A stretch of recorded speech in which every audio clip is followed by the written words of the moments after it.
Welcome to my vlog. Happy Hearts Day.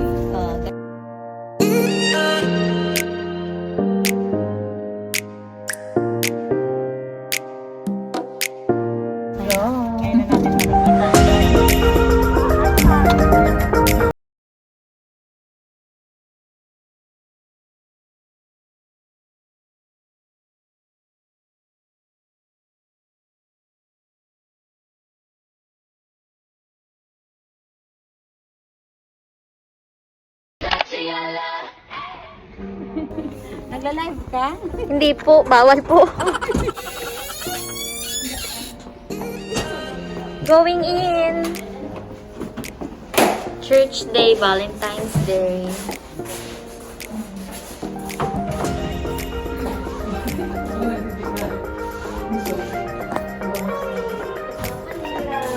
Gaya ng shoes. Oh, bago pumasok ng church, check muna kung may sakit ba. Oh. Ay, hindi ka pass! Ay, oo. Ikaw pass ka ba? Kasi ako kanina. Sanitizer. Okay. Okay na. Pass? Okay. Pass. Okay lang.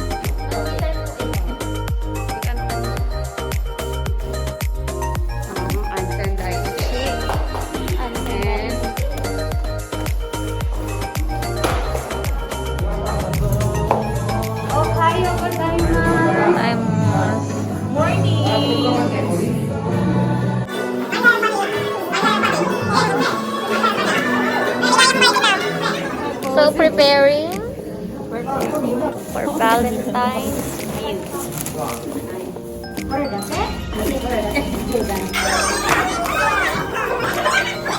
Muikai, onegaishimasu.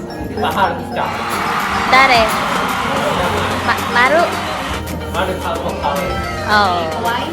Hawaii. Hawaii. I will live in Philippines, not India. I change. Nani? Propose din? Para sang ni? Okay, Maru. Make it sweeter, Maru. Wow! So, kung nakikita nyo, always done na po yung preparation nila for Valentine's Day. Para sa picture taking, photo booth. Before celebration ng Valentine's Day. So, una, ipipraise muna namin si God.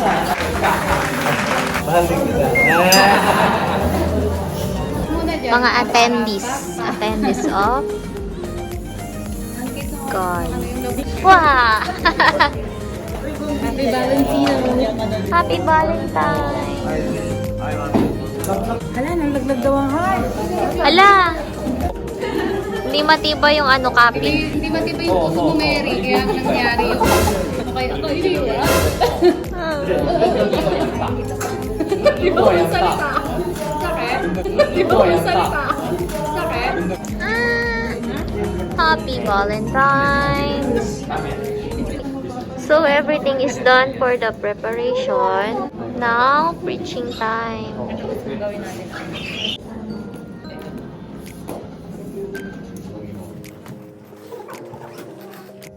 Good morning po sa ating lahat. May mga puso na ba kayo? Oh, pag walang puso, hindi makakapasok. Kumusta po ang ating araw ngayon? February 14. Nag-aalam-alam po ba? Sa isang heart. Tulad ng ating mga ulo. Akala ng puso. Katulad ng ating mga ulo ngayon. Heart. Yes. Anyway, so thank you so much for coming here. And kahit na medyo secret ng ating mga activities, but it doesn't mean we cannot celebrate Heart Sunday. So, very, alam ka siya ka ng tunong kayo siya nga naatay Sunday at the same time, Heart Day. Thank you for the hearts. Mamaya i-acknowledge natin yan. Thank you for your efforts. Thank you for all na andito ngayon na we are willing to celebrate the Heart Sunday together. Let us pray before we go on into the Word of God. Let's pray. Lord God, we thank you for this very moment. Thank you, Lord, because you have inspired us today. Because of this celebration, O God, nagbigay nito sa amin, Lord, ng inspiration to come here and to celebrate together the Heart Sunday, O God, the Heart Day. And thank you, Lord, because mamaya is we will going to learn about we will going to learn the lessons from your word, O God.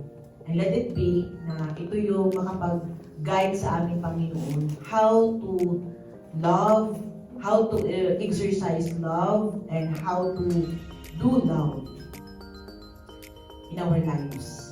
Thank you, Lord, for teaching us today. Use me, Lord, as your mouthpiece in rendering your word, O God. Thank you so much for everything that we're going to do right now. In the mighty name of Jesus, we pray. As always. Okay? Staying in love as always. And sa alam ko, lahat tayo may kanya-kanyang definition ng love. Tama? Ikaw, ako, may kanya-kanya tayong kumbaga understanding about love. Because it depends on how we felt that word. Okay? Kung ano yung feeling natin when it comes to talking about that word. Okay? So, hindi natin pwedeng ibig sabihin na ito yung standard na meaning ng love. Kasi iba din yung meaning mo ng love. Love is a wonderful word. Amen? Oh, walang makakatalo sa love. Walang makakatalo sa love. Kahit na winner ang word, love pa rin yung nangyari. Okay, for me, gusto kong ipaano sa inyo, ipahiwatig, gusto kong iparating sa inyo. Kung ano din ba yung ibig, kung ano din ba yung perspective ko when it comes to love. Kung ano yung ibig sabihin ko, kung saan akong gusto sa love, kung saan ako ang meaning sa love. Okay? For me, love is like a seed. Okay?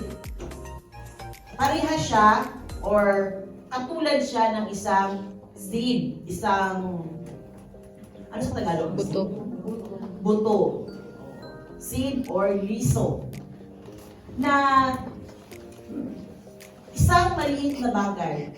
Okay? Isang maliit na bagay. Love is like a seed na isang maliit na bagay na sa unti-unti or gradually turn into a big tree. Okay? Lalaki siya.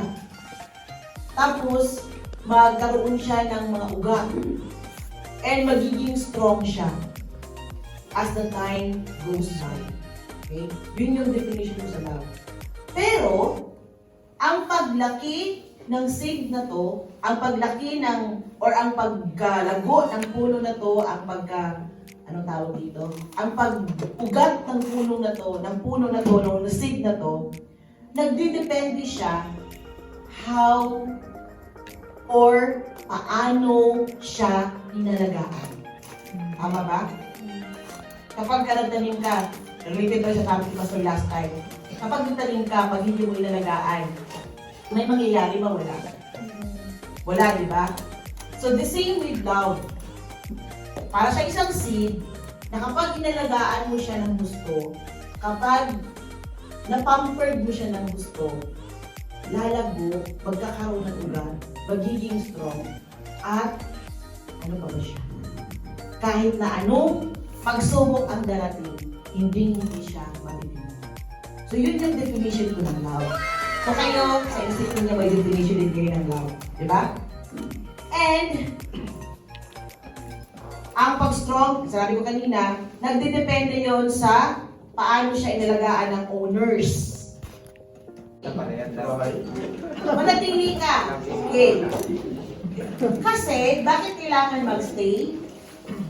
Every relationship is unique. Tama? So, hindi pwedeng yung relasyon mo, ikumpara mo sa relasyon ng iba. Yung relasyon ng iba, ikumpara mo sa relasyon mo. May friend ako. makananuro siya sa live. Hindi ko na sasabihin ang name. May friend ako, tapos she's always reading a book. Nagbabasa talaga siya ng libro. Tapos, yung mga nababasa niya, ito yung mga tips na how to be sa married, ganito, madaming mga lessons how to para maging strong yung marriage, maging strong yung relationship. Tapos, while she's reading, pero siya, katabi niya yung asawa niya, ang ayaw ng husband niya. Dapat ganito talaga yung relasyon natin, love. Dapat, ito sinasabi ng libro. Sabi ng asawa niya, tigilan mo yan. Tigilan mo yan. Amerikano yan. Pilipino tayo. Iba yung sitwasyon niya, iba yung sitwasyon natin. So, sa Bisaya pa, ilabay mo ng libro ka na. Yeah! Every relationship is unique. Oo. Yung relasyon mo, hindi relasyon ng iba. Yung relasyon niya, hindi mo relasyon. So, ang relasyon ni Heart Escudero at yung relasyon ni Cheese Escudero is hindi relasyon natin. Kaya pag maghawak kamay si Cheese Escudero sa daan at saka si Heart, huwag kayo magsana all. Oo, diba? Kasi iba-iba tayo ng relasyon. Every relationship has its own struggles. Tama? Relasyon mo kay God, may struggles din, may hardships din. Relasyon mo sa asawa mo, may struggles, may hardships din. Relasyon mo sa boyfriend, may struggles, may hardships din. That's why we're crying sometimes. Diba? So every relationship has its own strength, has its own struggles, hardships, sometimes complicated situations.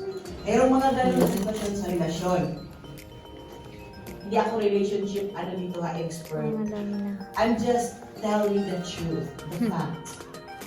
Take note, hindi tayo nag-refer sa isang relasyon lang. Every relationship. Kahit sa friendship na relasyon, merong struggles. May mga friendship na dinalit yung binigay na regalo kasi nag-away na sila. May mga ganun na relasyon. Oo. So friendship yun. The same with sa boyfriend and girlfriend. Yung teddy bear na ibinigay, binalik.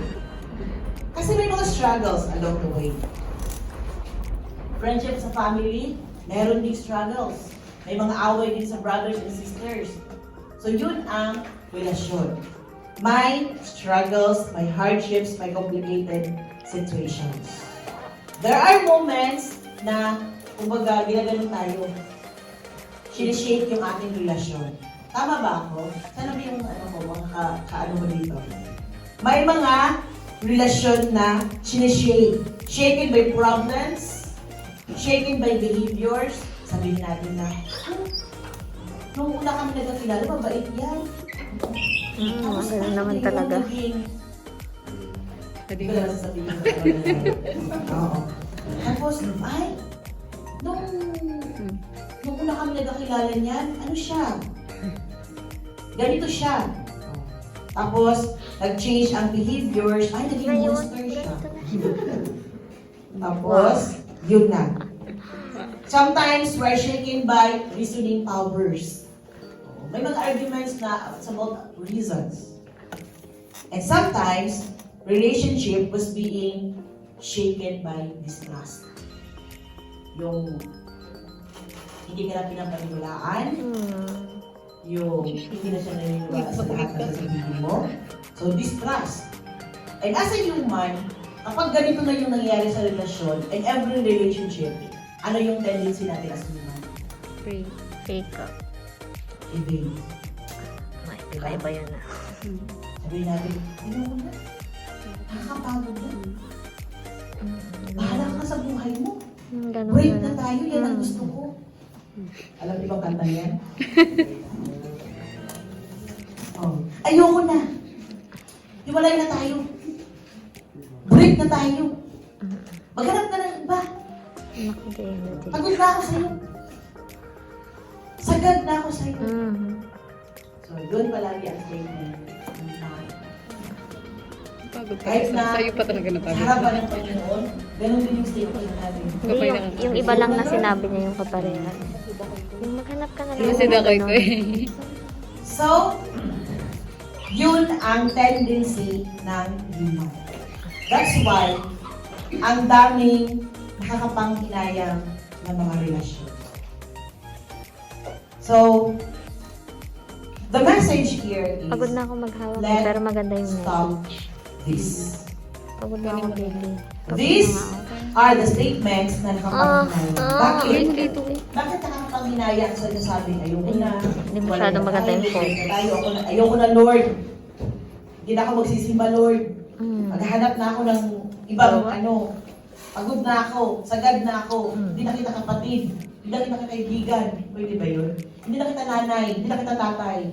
So yun yung tendency ng tao. Hindi manatili. But, yung nakalimutan natin is paano tayo nagsimula sa isang relasyon. Ano yung sinimulan natin? Bakit pinagkaroon ng relasyon? Kasi may sinimulan kayo na point. Anong point na yun? Parang ng TikTok. Okay? So yun yung nakalimutan ng karamihan. Kahit na sa anong klaseng relasyon. In the book of Proverbs chapter 3 verse 3, anong sinabi doon? Let love and faithfulness never leave you. Bind them around your neck. Sino may mapuntas dyan? Me. Gusto ko i-stretch out ang sinasabing bind them around your neck. Let love and faithfulness never leave you. Bind them around your neck. Write them in the tablet of your heart. Gusto kong i-stretch out ang sinasabing ng bind them around your neck. Sa ancient history, sa Israel, busog ako. Sa mga Israelites, pag sinasabi mo na bakit na naging example itong bind them around your neck? Kasi, in the ancient history, ang kwintas is napakahalaga sa kanila noon. If you are wealthy, before, pag ikaw ay mayaman, people can see a big chain of necklace. Ito yung palatandaan na mayaman ka. Negosyante ka, merchant.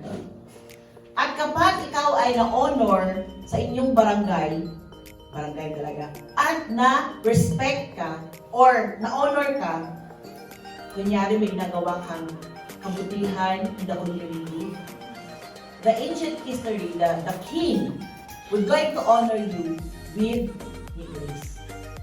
Isasabit yun sa'yo. And as long as andun pa yung honor, hindi siya mawawala sa'yo. Okay? Yun yung ibig sabihin nun. Bakit yun natin para? Ibig sabihin, the jewels on the neck of a person is a sign of honor, respect, and wealth. As long as andyan yan sa liig mo at hindi mawawala at walang kukuha niyan, mananatili siya sa liig mo hanggang kamatayan. Okay? Yun yung history ng necklace. So ngayon, in the book of Proverbs, kinumpara ni Solomon na ang love at ang faithfulness ay maging katulad ng isang necklace. Na hindi siya dapat mawawala sa liig mo. Na kahit kailan, kung wala mang kukuha niyan sa'yo, hindi siya mawawala sa liig. Okay? So, yun yung connection doon. Supposed to be, love is like that. Ganon dapat ang love natin.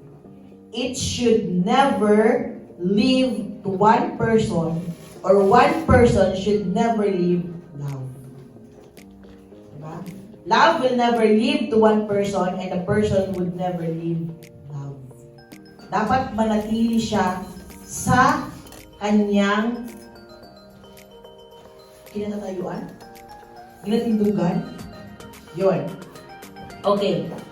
Every relationship should be connected. Tama ba ako? Ang kada relationship, ang matag relationship should be connected. Ay lang. Every relationship should be connected. That connection is called love. Tama. the way I studied it, wala namang relasyon na mabubuo kung walang pag-ibig. Tama ba? Oo. Pag nagsama kayo, companion lang kayo. Pag walang love, workmates. Pero, pag may bigayan na ng mga gifts, expression na yan siya ng love. So, in every relationship must be connected with one thing. It's called love. Tanong, pero bakit po ba may mga broken relationships? Bakit po ba gusto na may mga broken relationships? This is the reason sometimes. Sometimes, there are broken relationships because you are not connected with love. But do I connected with other things? You are not connected with love. Number 2, the starting point of that relationship is not right. So, ibig sabihin, hindi pa rin love ang starting point. And the starting point of that relationship is not fit. And the last is, God is not there in the relationship. Since God is love. Amen? God is love. Kaya, huwag kayo magtataka kung may umaalis at hindi na natili sa isang relasyon. Pero, if alam mo na yung relasyon mo ngayon, yung pinanghahawakan mo na relasyon ngayon is tama, maka Diyos, bakit mo iiwan? Diba? Bakit mo siya iiwan? Ang gagawin mo, manatili ka. Manatili ka sa Kanya. Manatili ka kung sino man siya. Pahalagahan mo siya at hawakan mo siya. Yun yung unang tip natin. Paano magiging in love forever. Tip number 1, stay. Okay? Huwag yung madrama kaayon na, pinakabinom ko. Oo. Ito siya kung mo promise. Ano daw yun? Bumalik mo. Sure. Sabi? Second tip, pabilis lang tayo, let's go see. Second tip, tip number 2. Be in. Be in love. Niluloko ko talaga ako sa oral. Doon na talaga sa question niya. Be in. Charge yun? Charge, oo. Charge. Be in. In other words, get involved. Okay? Get involved. Don't make some reservations. Stay inside the relationship. Don't hesitate and invest. Sometimes, ang daming example yung parang. In other words, involved in a relationship. Don't make some reservations. Don't stay on the outside, but in the inside of the relationship. Don't hesitate to invest. Don't play the safe side. In short, in our relationship, in our relationship, focus on what you have right now. Yun yung pangalawang tip. Focus on what you have right now. Example, sinabi mo na wala akong ballpen. Like for example lang ha, para iparating natin yung ibig sabihin ng begin. Sabihin ko, I love this microphone. Kasi may heart siya. I love this microphone. But my eyes is not on this microphone. But my eyes is, ano sa ni? Ano to? Ay, ganito pala. But I said, I love this microphone. And, ano yung mangyayari? Malalaman ko ba kung anong value nito? Malalaman ko ba kung anong function nito? Malalaman ko ba kung gaano halaga ito? Malalaman ko ba kung anong usage nito? If my eyes is not in this. Diba? Another, I love this ball pen. But you keep on looking at the other ball pen. So, hindi mo nalaman kung anong kulay ng ball pen na to. Hindi mo nalaman kung anong function nito. Hindi mo nalaman kung ano pa ang mga pwedeng ibigay ng ball pen na to sa'yo. But you keep on saying that I love this. So the same with our tip number 2. Be in. Focus on what you have right now. Huwag kang maging salawa. Yun. Kasi, we keep on telling na, I love you, Lord. I love my family. I love my friends. I love my focus on God. relationship. Your eyes is on the other side. On the other side. On the other side. So, how could you bring up the glow and the grow of that relationship without focusing on it? Tama ba ako? Pag hindi ka nag-focus nito, hindi kayo aabot ng ilang years. Walang makakarating na relasyon na hanggang 30, 50, 60. Wala mo sa celebrate ng golden anniversary pag walang focus sa isang relasyon. Get involved. Another thing. Example. Ano pa ba? Wala na akong example. Yun na lang. Hindi ko na siya i-explain masyado. Another is love function well if the two forces will work out together. Work out yan, will out together. May work yan. Okay? Will work out. Ano mo na? Mamaya na basta. Huwag yung picturean ha, baka sabi na will out together. I-change ko na lang, sorry. Sana ba yun? Exit.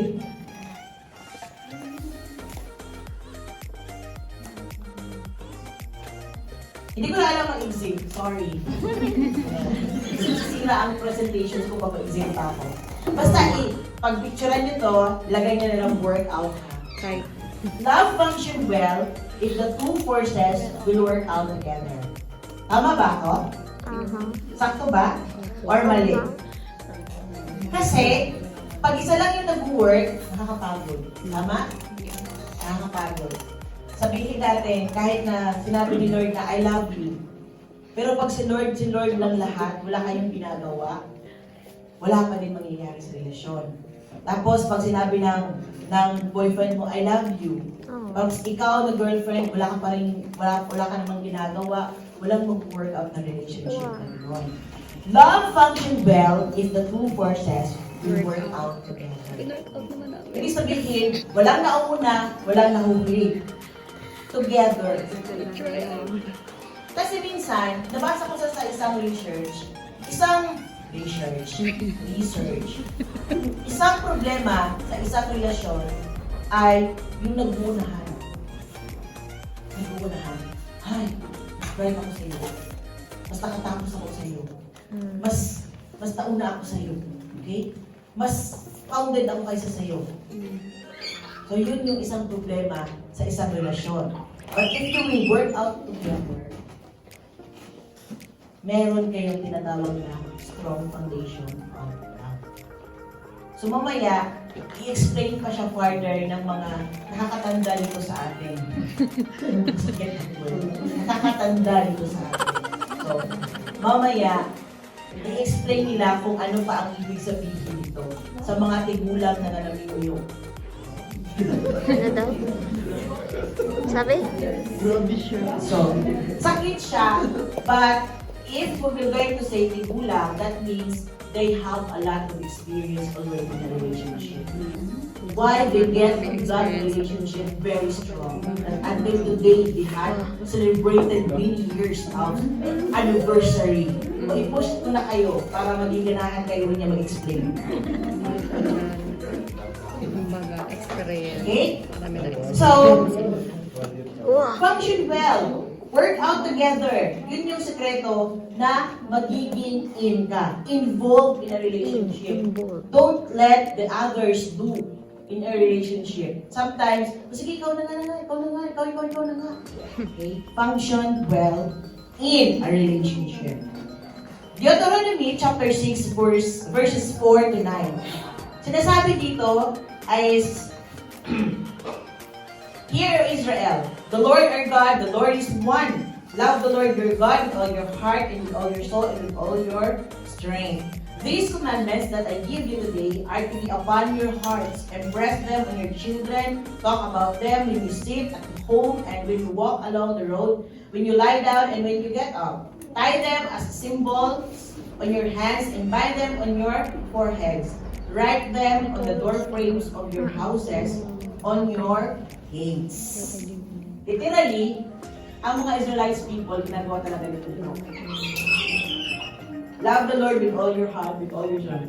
and love the Lord with all your heart. And sa door prayer nila, ginagawa nila ito. Until today, ginagawa nila itong prayers at love the Mami, Lord with all your might heart, pa yun sa with dulo. all your soul, and with all your strength. Okay. So sinabi natin na, Pastora, Panginoon po yan, hindi po siya pwede pang relasyon. But actually, if we will going to find it out, God has given us the formula in building a relationship. Okay? Nabigay ang Panginoon. Na, kapag mahalin mo daw ang Panginoon, kapag mahalin mo ang Panginoon, mahalin mo siya ng buong puso. Okay? Ibig sabihin, buong emosyon. Okay? Buong emosyon. Ibigay mo, itudo mo. Pero ayon sa kanta, mag-reserve daw. Okay? So, hindi ganun ang formula ng Panginoon. And, ang sabi pa is, pag mahalin mo ang Panginoon, love God with all your soul. Ibig sabihin mo, your whole being, your whole physical body, mahalin mo soul. And pag mahalin mo ang Panginoon, love God with all your strength. Ibig sabihin nun, with all your capability. With all capabilities pala, plural. With all your source of strength, with all your might, with all your, kung gaano ka kalakas, yun yung ibigay mo.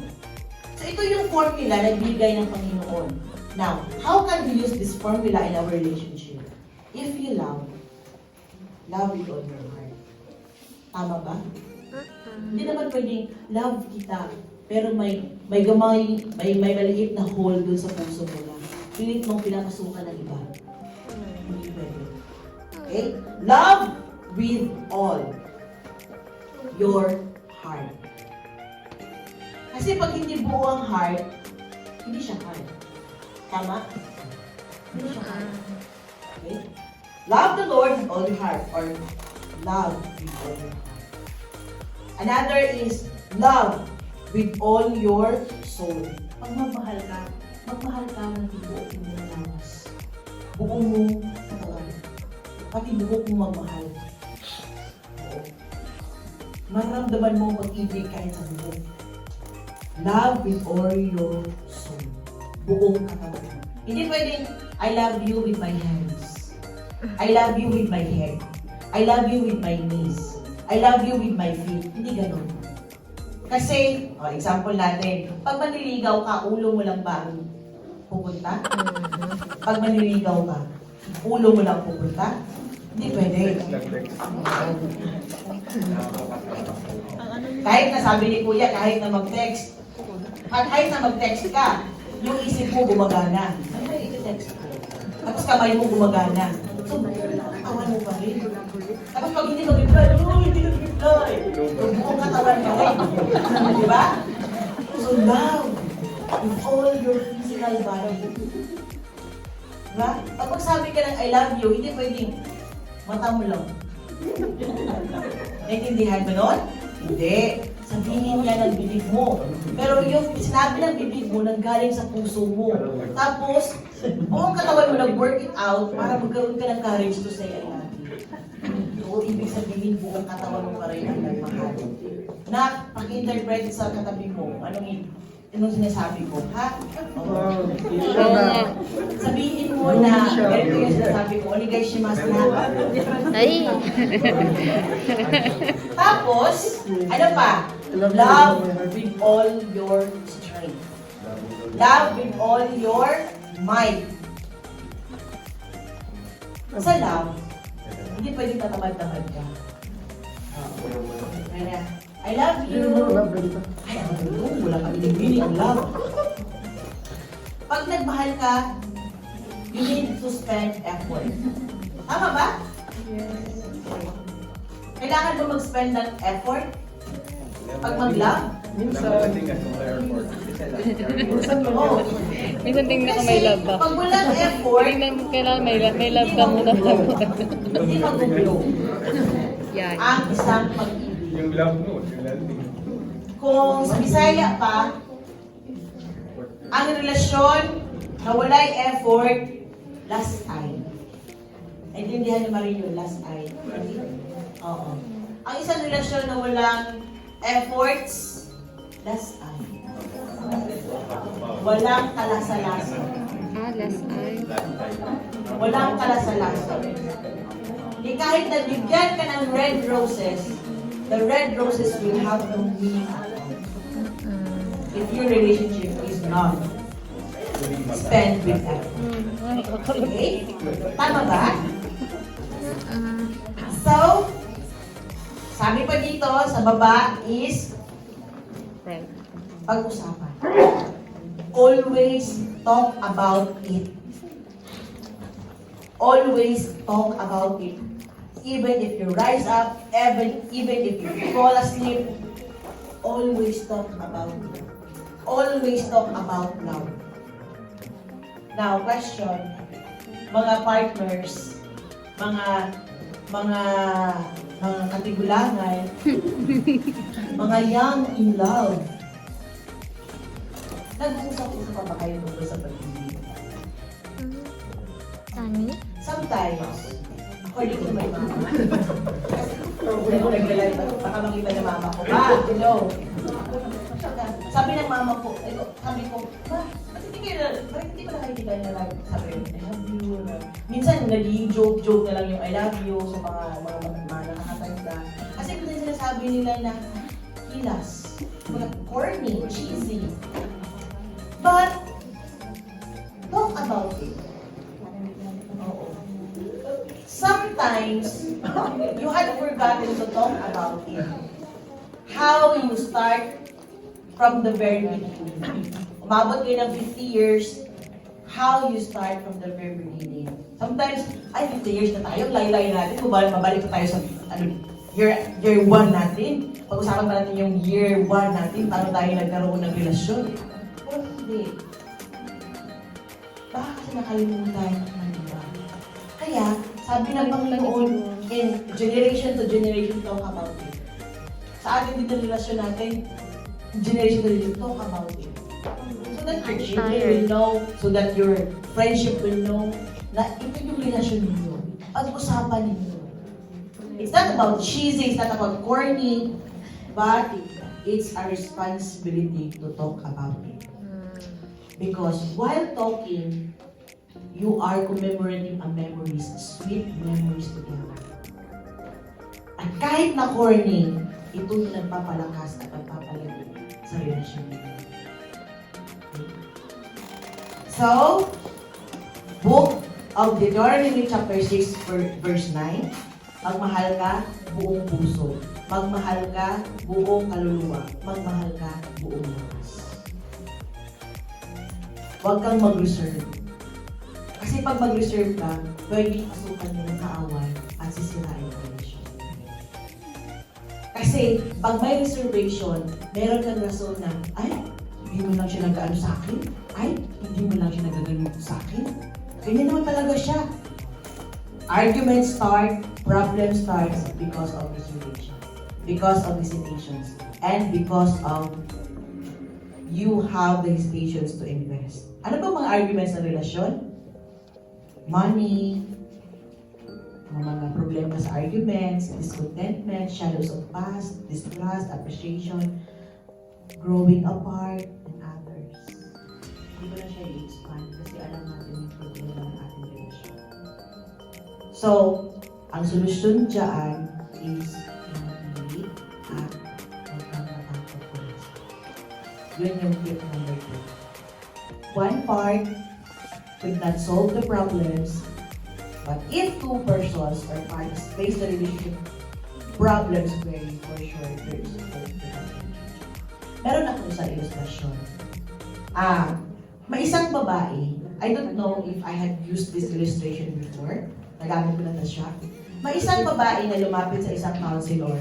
Sabi niya, counselor or sir, I want to divorce my husband. Sabi niya. And the counselor said, why? Because, sabi ng babae, because he's not the man I know. Gusto ko na siyang hiwalayan. Kasi hindi naman talaga siya ang lalaki na pinakasalan ko. Hindi na siya yung lalaki na pinakasalan ko. And hindi niya na ginagawa yung part niya. Sabi ng babae. And sa tingin ko, hindi na siya yung ideal man ko. Sabi ng babae. And sa palagay ko, mali yung pagpapakasal mo sa kanya. Okay? So, sabi ng counselor, okay, wala namang problema. Okay lang yun. Kasi, ito yung part ko as a counselor na lalapitan ng isang babae na gusto makipaghiwalay. But, before you will going to do that, sabi ng counselor, meron akong ipapagawa sa iyo in 3 weeks. Okay? Gawin mo to, Regashimas. Ihong ko pala yung counselor. Gawin mo to, 3 weeks. At obserbahan mo, at kung hindi talaga, gawin mo to in 3 weeks, tapos, after 3 weeks, balik ka dito sa akin and tutulungan kita i-file ang divorce paper. Okay. Ano mo pang gagawin ko, counselor? Sabi niya. Number 1, sabi ng counselor, use the perfume that you had used when you first met. Gamitin mo yung perfume na ginamit mo nung una kayo nagkita. Sabi ng babae. Dahil, pabili ko lang yun. Bilis. Number 2, sabi ng counselor, number 2, suotin mo yung unang dress na binili niya sa'yo. Okay? Suotin mo yun. Yun lang. Suotin mo lang. In the first year of your marriage, yung binili niya sa'yo nung una kayong kinasal, suotin mo siya. And number 3, mag-prepare ka ng paborito niyong snacks, tapos manood kayo ng TV. Okay. Introduce mo naman. And number 4, clean your wedding ring. Sabi ng counselor, linisan mo yung wedding ring mo. Tapos sabi ng babae, ayun lang, 4 lang. Oo, 4 lang. Gawin mo yung 3 weeks, tapos after 3 weeks talaga after 3 weeks, balik ka dito. Ipapile lang din yung divorce paper.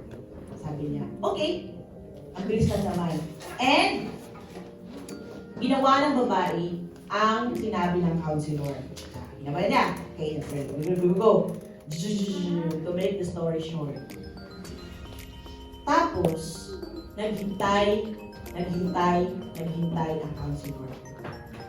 1 month, walang bumalik. 2 months, walang ka rin bumalik. 3 months, walang bumalik. Hanggang umabot ng 1 year, walang bumalik ng babae sa kanya. And then, ito yung reality na nangyari. When the wife used the perfume, nang ginamit na ng wife yung perfume, nung una silang nagkita, sinabi ng husband, oh, parang familiar yung amoy mo. Sabi ng husband. Tapos, nung sinuot ng wife yung dress na binili ng husband sa kanya nung una silang nag-asawa. Sabi ng husband, wow! Sabi ng husband, wow! Kasya pa pala sa'yo? Kasya pa pala sa'yo? At saan pala yan?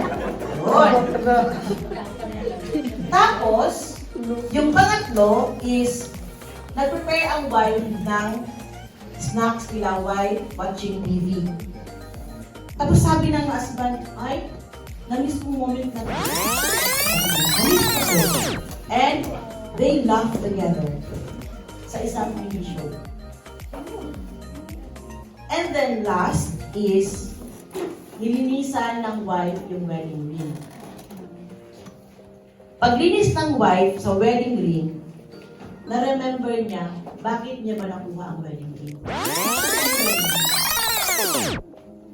Naalala ng wife na habang sinusuot ng husband ng wedding ring, meron silang vows na binibigyan. And that moment, together in the altar of matrimony. And that's the reason why the wife did not decide, or hindi na siya decided to go balik sa counselor because she remembers that. Sometimes, sometimes, in a relationship, when the relationship, kumbaga, umabot na ng mahabang panahon, or umabot na kayo ng 2 years in your boyfriend and girlfriend, nababawasan yung sweet moments.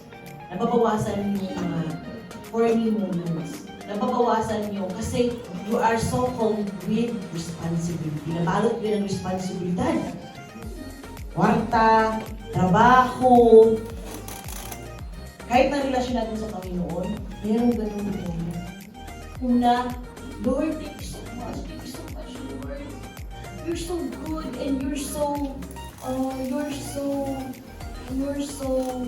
nung lumipas na ang maraming taon, Lord, you're so. Nawala na ang sweet moment mo ngayon. The same with other relationship. Diba? But if you will talk about it every day, talk about the moment why you had started that relationship, it brings out the memory. It brings out the sweet Memories memory. bring back you. Tama? So, the second tip is be. Ay, kabayo. Number 3. Tip 3. Alam niyo na ba ang tip 3? No. Ha? No. Gusto niya rin gabi. Tip number 3. Love. Ay! Nastorado talaga sa question niya. Hanggang dito lang tayo. Tip number 3 na. Ano yun? Love.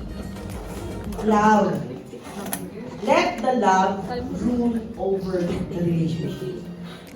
Love should rule over the relationship, not you will going to rule the relationship. Nako po natin. Nakuha ba natin ang ibig sabihin? Bagsak mo sa recitation. Kailangan sa isang relasyon, sa kahit anong relasyon na ipundar mo, huwag mong hayaan na ikaw ang mag-rule over the relationship.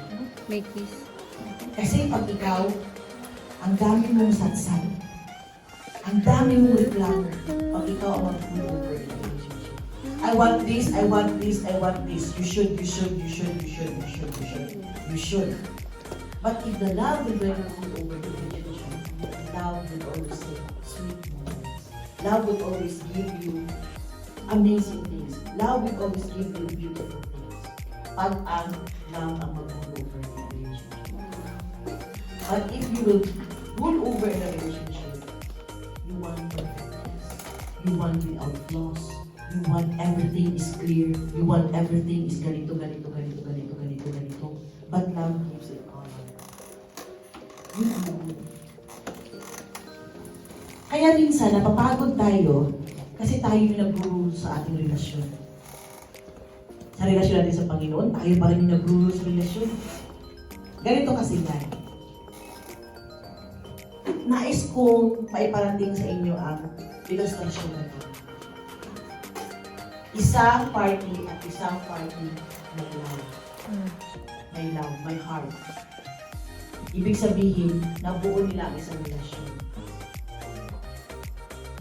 And then, nag-grow ito together, nag-bind sa kanila. So, ang role mo doon is palaguin itong love para mag-bind sa inyo together. Now, ang love there is not a decoration. But, ang love there, meron siyang papel. Ano? Kulayan ang isang relasyon. Tama ba? Kayo yung nagbuo sa relasyon, ang love ng mag-iwan. Hindi siya dekorasyon lang doon. Let love will going to care your relationship. Let love will going to rule your relationship. Because, if tayo pa yung mag-rule over sa ating relationship, ano na lang ang magiging role ng love? Kaya madali lang ikit sa pera. Ayaw na. Kasi hindi ang love ang nag-rule over sa inyo. So kung hindi man lang ang love ang nag-rule over sa inyong dalawa, huwag ka na lang pag-relasyon. Diba? Huwag ka na lang maging-pag-relasyon. Huwag ka na lang magsabi na, Lord, I love you. I love you. Ma, I love you. Pag hindi ang love ang mag-rule. Love is a driving force of a relationship to do amazing, sweet, and beautiful things. Bakit sinabi natin to? Kasi, pag tayo ang in a human hearts, sweetness is forming. Sweetness sometimes, lalo na pag wala sa mood ang babae, wala sa mood ang lalaki, sweetness is different. But if there's love, there's sweetness. Another example, bakit kailangan ang love ang mag-over? Without love, you cannot say sorry. Kasi in every relationship, there's struggle. Without love, you cannot say sorry. Why? Our hearts is really full of pride. Bakit ako magsasorry? Diba, meron tayong mga national power. Bakit ako magsasorry? Siya naman yung umulapag sa akin. Bakit ako mag-good? Bakit ako? But with love, sorry, and we can't forget. With love. Tawa ba? Parang siya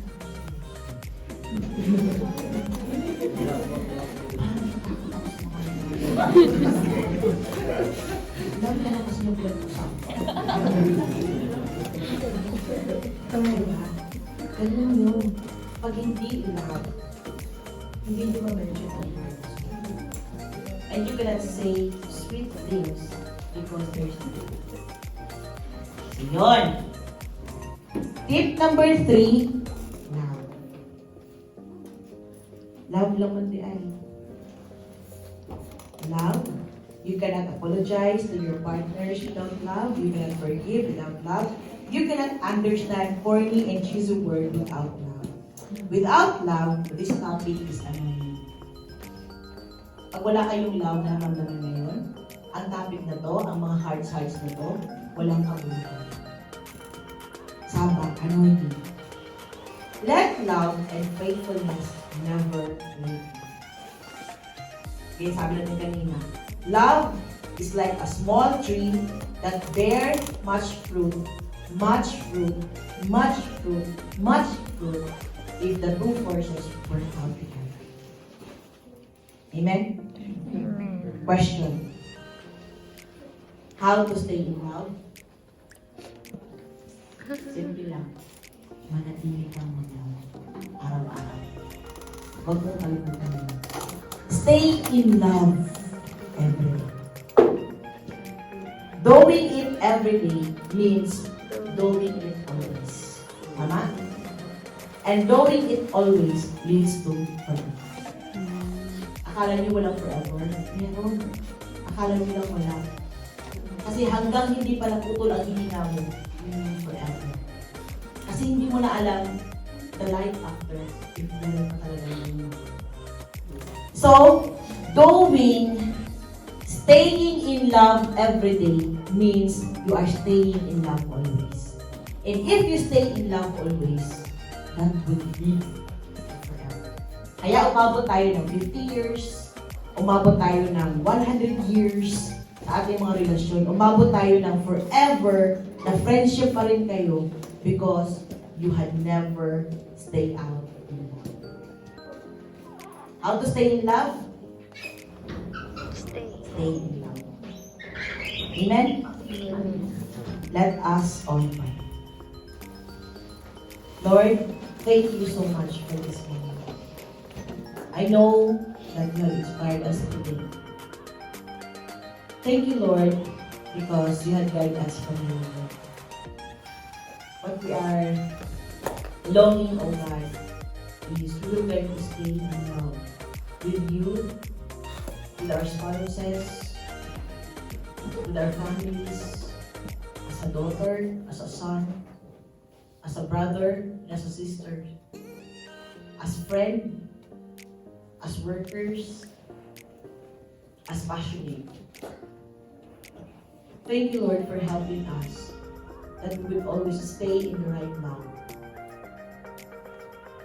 That we will always stay fit in this love. Help us, Lord, to be able staying in love forever.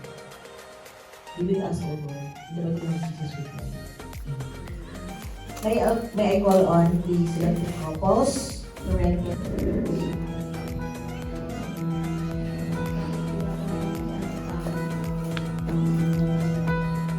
Home is really where the heart is.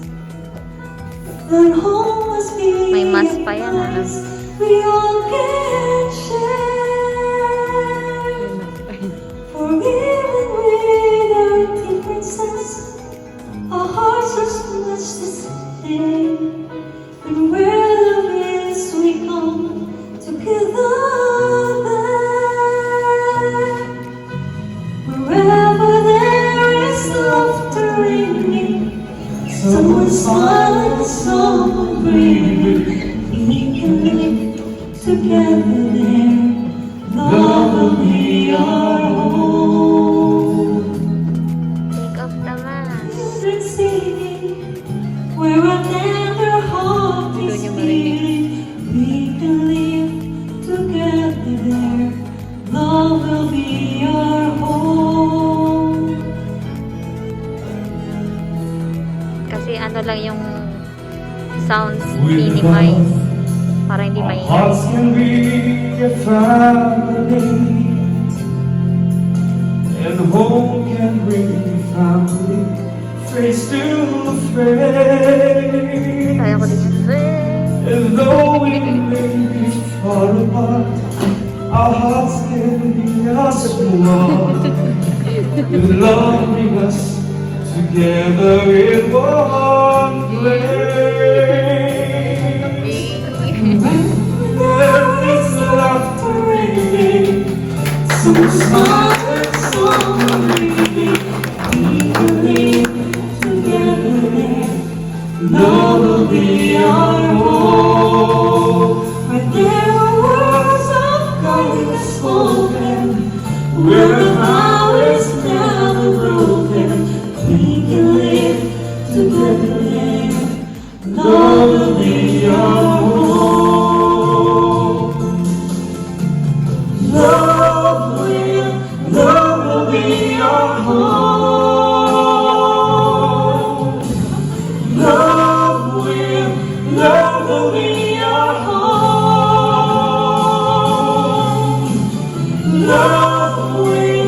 Love will be our home.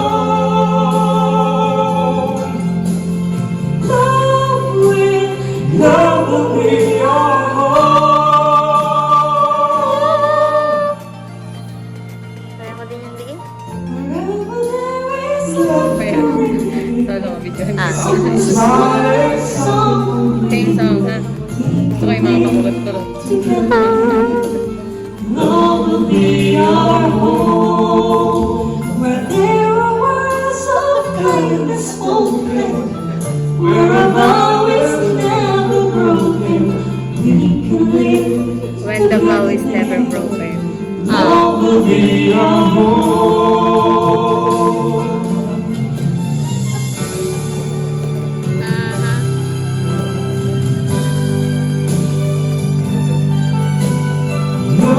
Love will be our home. Love will be our home. Love will be our home.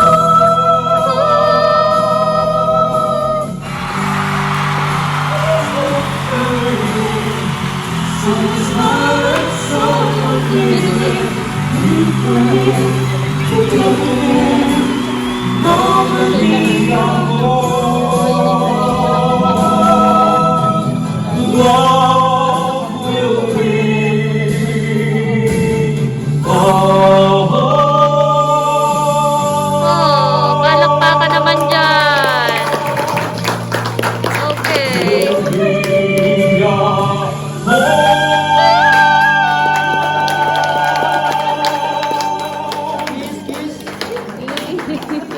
Abunay, abunay.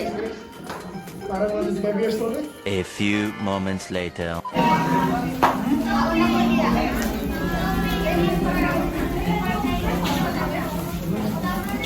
Kainan na. Kain daw muna bago yung second part kasi gutom na din sila. Late na kasi nakapag-start. Kasi nag-ayos pa for the program. Okay, baby.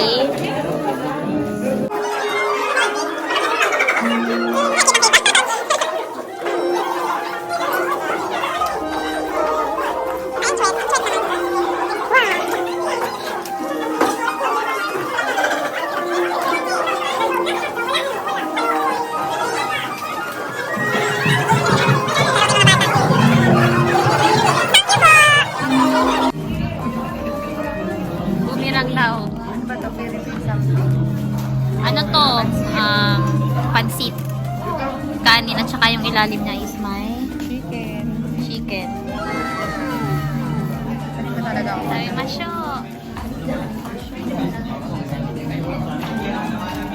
One hour. Baka naman din na makahinga yung kamay ko, baby. Ano ba? Hindi na yung nakahinga. It's 24 karat gold. 24 karat gold. Talaga na. May earring. So, may palaro po sila. And also the married couple. Mga married couples. Wish na pag may narinig kayo na loud is Nakikita ko kayo sa loob. Paano pag ikaw yung nagsabi? So, sa loob ko may love. Ba nanalo ka naman? Magsabi ka ng madami, ikaw panalo. Tapos pa, Kasi ka ng premyo. tas joke. Sabi ka. Tas joke lang pala yung panalo, iba pala yung papagawa niya. The word, Ganda ng color. katabi mo or kahit sino makasabi. Dikitan siya ng sticker. Dikitan siya ng sticker. Pagkatabi mo, nagawa ka ng sticker, dikitan mo sa kanya. Kasi kung sino ang may maraming sticker, yun ang may prize sa end. maraming stickers pala. Okay na, gets? Gotcha. So, start na now, ha? Tayo lang sila. Calling Russell for the photo. Pangkile.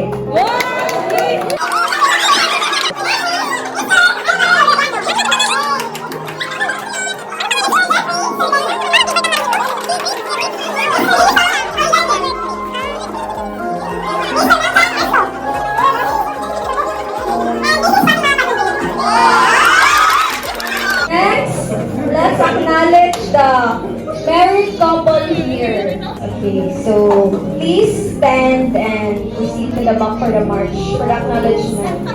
Yeah, mga married couples. Di ba nga nila, sabi nila, pag lagi kayo magkasama, nagiging magkamukha na kayo. Ganun.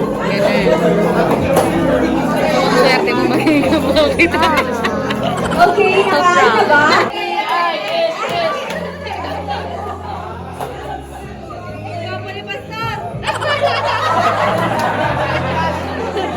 Flash! Ayan. So, ate, please meet your partner. Ayan. Wow. Ayan, perfect.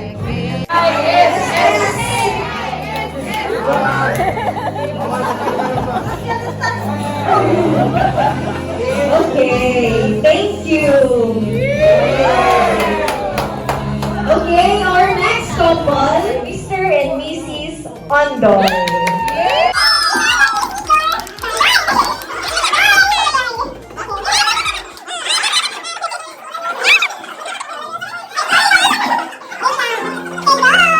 The first time you walk in the aisle. Ayan, perfect. 1, 2, 3, smile. Okay. Tama? Okay na? Okay na daw. Thank you.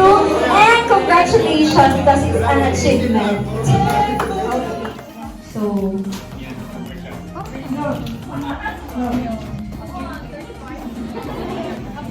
So, thank you for Taga-ayin na lang. Ayin. Share. Sino yung marinig yung ano nyo?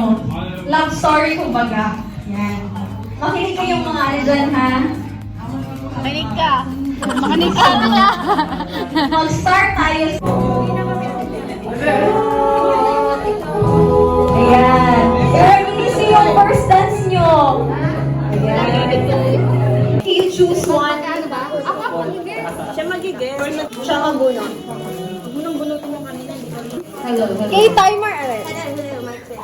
Timer, please. Timer starts now. Pagkain. Hindi. Tao. Hindi. Pangyayari. Hindi. Lugar. Hindi. Ano to? Ano? Tip. Ano pagkain hayop? Hindi. Ah, Ito pagkain? Hindi. Bagay. Oo. Bagay. Maliit. Pwede. Ginagamit ng tao. Pwede. Ring, mga accessories. Hindi. Ribbon. ay, naku po. Pwede, pwede, pwede. Ipet ng tao. Hindi, hindi, hindi. Saan ginagamit sa school? Pwede. Crush! Kaso sa pagkain. Crush! Cellphone. Ay! Headset. Baby!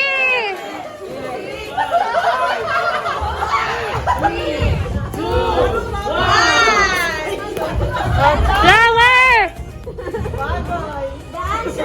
Flowers. Okay, hindi nila na hulaan ang word. Okay, next couple.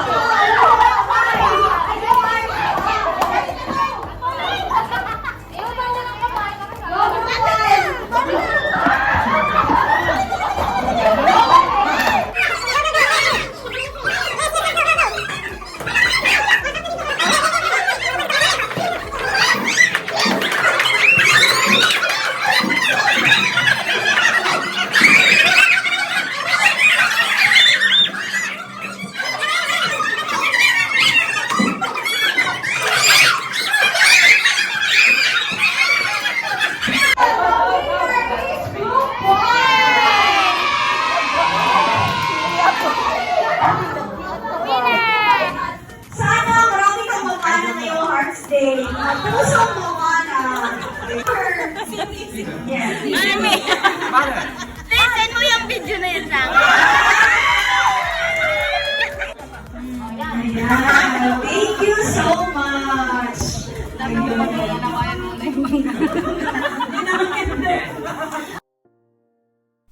Hello.